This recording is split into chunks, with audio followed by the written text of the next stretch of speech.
bw'onoozanyisa omukira gwo ku mana y'omukazi kungulu nga bw'olaba ekintu bwe kiti n'obeera ng'oguzanyisa oti kijja kwongera okubeera nga kitta omukazi muli abeere ng'ate omubiri ate ogenda okumuyingira ng'oledde kungulu kwonna kutobye nga wenda okubeera nga agulisiibinga bulungi nnyo omukira kubanga wajja kubeera nga weggudde.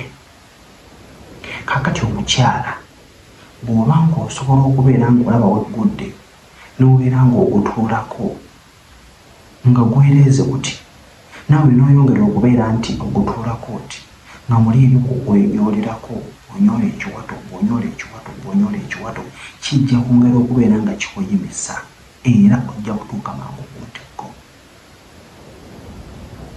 Ne bw'obeera ng'owulira nti osobola kubeera ng'okikolerawo awo naye ate nesi n'okikolamukko ak'olumu n'obeera nga wenyoolerako katono n'oddamu ne weebaka n'odda mu miikino ne sitayiro yo gye wamanyira omusajja n'akuziniraawo ojja kutuuka mangu ku ntikko, ojja kuwoomerwa omukira, ojja kuwulira ng'obuswandi bukutta.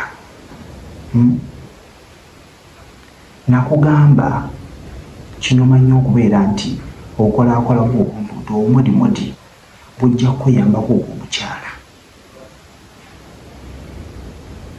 Era omwami tobimuyingira mangu era sigala ng'okyali okwo kungulu weyisa nkola bw'omuwaako ekitugu ofuluma olumayiriza muyingire ojja kubeera nga omubuulira kyekinaaba kivuddeyo. Kakozeseyo kajja kubeera nga bweyamba bwe kyantambye Ssemutawo mbere bulungi mbaagala nnyo.